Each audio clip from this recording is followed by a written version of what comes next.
My mom kicked me out for her new family, then demanded college money for my siblings when she found out I'm successful. To put things in perspective, my mother gave birth to me at the age of 20 and my biological father was never involved.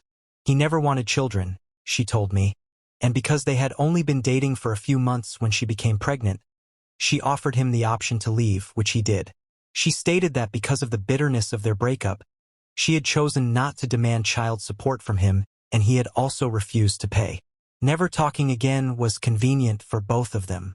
She was fortunate to have my grandparents' unwavering support and encouragement, which enabled her to finish her schooling and secure employment. She dated a couple men while I was younger, and she began dating Harry, a coworker, when I was about 8 years old. Before getting married, they dated for over 3 years. Although we weren't very close, Harry and I got along well enough to put up with each other being in the house. When my mom became pregnant 4 years after they were married, everyone was overjoyed, including me. In retrospect, I probably should have known what was going to happen, but I was too preoccupied with the idea that my mother would always support me. I hoped Mom wouldn't leave me now, because she had endured a lot of challenges raising me by herself. She obviously distanced herself from me after she married Harry, and we began to drift apart, but I thought it was only a phase and that things would improve. During her pregnancy, I did my best to be encouraging, but she appeared to get angrier every time I was there. To avoid disturbing her, I made the decision to become scarce, but it seems that I wasn't inconspicuous enough. She and Harry sat me down for a serious conversation 6 months after she gave birth to twins. They informed me that they couldn't keep me in the house since they had 2 children to look after. They couldn't legally throw me out without getting in trouble because I was still a juvenile, having just turned 16. By highlighting the financial burden of providing for a big family on their meager income, they attempted to persuade me otherwise. Since we had been living comfortably up until that point, I honestly didn't think it was hard to maintain 2 adults, 1 teenager, and 2 kids on the salary of 2 web engineers. They clearly only wanted me gone. I genuinely didn't want to leave, so even at that point, I attempted to offer ways to stop it. If money was a problem, I offered to acquire a job, but my mother said she wanted to save money and resources for the children, who deserved it more. She stated that they deserved to stay with them more than I did, not that they needed this more.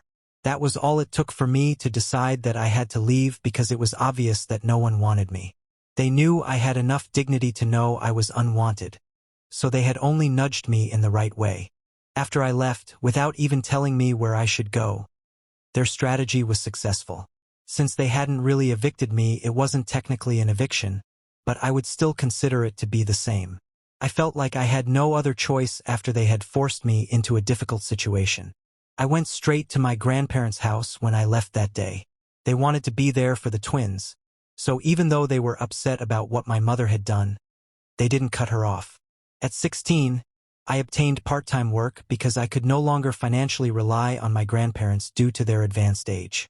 When my mom and Harry went to visit my grandparents with the kids, I would see them every now and then, but they seldom ever inquired about me. They tended to be very formal, as if they didn't miss me at all. Even when they did see me, they actually appeared to be happy without my presence. Fortunately, one of my uncles agreed to assist if I assured him that he would never be responsible for any of the costs. I worked while I was in college to make sure I wouldn't fall behind on my payments and to give myself a financial advantage. My mother and I hardly spoke once I started college, and only my grandparents were present when I graduated. Not even my mother bothered to congratulate me. In order to avoid being a burden to my elderly grandparents, I began working and lived independently after college. Although I didn't make much money during the first few years, I was still able to pay for groceries, utilities, rent, and even started to pay off my debt while setting money up for the future. In fact, I would describe that as living on a limited income. Fortunately, things finally got better. Took a while, but I eventually rose through the ranks of my organization. Considering that I received very little assistance, I'm proud of how far I've gone and am now in a rather comfortable posture. Unexpectedly, my mother discovered that I earn a good living, even though we haven't spoken for many years. At nearly 33, I currently hold a senior management role at the same organization where I began my career. About 4 months ago, I got a big promotion, but I wanted to keep it a secret so only a select few individuals knew about it. To thank my uncle for co-signing my loan back when I was having trouble paying for college, I did inform him. According to what I understand, he just met my mom and Harry at a family get-together and urged her to get in touch with me to congratulate me on my success. Even though I'm sure he meant well, it didn't work out, because she didn't even get in touch with me to offer me congratulations. In the end, my mother learned about it and recently visited my home with Harry, insisting on talking to me. I should note that I haven't spoken to her since I started college. I blocked her everywhere and left her out of my life after graduating since I didn't think there was any use in hoping she would change her mind. She didn't appear to be negatively impacted, and to be honest, I doubt she even noticed. Only my grandparents, who were aware that I disliked discussing my mother, were in contact with me, and they steered clear of the subject. I didn't really stay in touch with my uncle either, so I was unaware that my mom and Harry had been having financial difficulties for a few years. Only when they arrived at my door and told me how bad things had gotten did I find out. It was wishful thinking, but the only reason I even allowed them inside was because I hoped they would be coming to make amends. They began by stating that they had heard from my uncle about my promotion and how I was one of the youngest individuals in such a prominent position in my firm. Rather than congratulating me on my accomplishment, it seems that they were surprised that I had kept it from them. Ironically, I was taken aback that they expected me to communicate with them at all, much less deliver any positive news. They stated that they had heard I was doing well financially and thought it would be a good idea if I started helping out my family. I was confused as to what they meant because I didn't think they could possibly be asking for what I thought they were. But they clarified by saying that, because I had benefited so much from my upbringing, it was my responsibility to assist my younger siblings with their college expenses. I was stunned into silence. I hadn't seen or heard from these people in years, and the first thing they asked from me was money, not even for themselves, but for the children they chose over me. They then went on to say that the twins had just turned 17 and had started considering which institutions to apply to. Despite being quite intelligent, they hadn't been able to get any meaningful scholarships and money was tight. I acknowledged that college was expensive but added that I didn't see how I could be of help. They responded by saying that I make enough money and that helping out my siblings shouldn't be a big deal. It was, according to them, the right thing to do.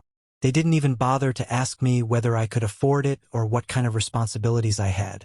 They just expected that I would cover the twins' tuition and other fees. I told them that I couldn't help, and it was like a switch had been flipped. My mother immediately became defensive and accused me of being ungrateful. She said that even though she hadn't always been the best mom, she still raised me, and that I wouldn't be where I am today without her. Harry chimed in, saying that we were a family and that families help each other. I reminded them that they had kicked me out at 16 and made it clear that I wasn't part of their new family. I asked how they could possibly expect anything from me after that. My mother claimed that she had done what was best for everyone and that I needed to let go of the past. I told her that I had let go of the past, and that was exactly why I couldn't give them anything, because I had moved on. Harry told me I was being cruel and asked if I would really let my siblings suffer. I said that I had no obligation to children I didn't raise or grow up with. My mother started crying and asked how I could be so heartless. I told her it was easy to be heartless to people who had been heartless to me first. I asked them to leave, and after a bit more shouting and door slamming, they finally did. I haven't heard from them since. I talked to my uncle about it, and he said he hadn't realized things were so bad between us. He apologized for encouraging them to reach out and said he wouldn't bring them up again. I told him it wasn't his fault, and I appreciated that he had helped me when I needed it the most. As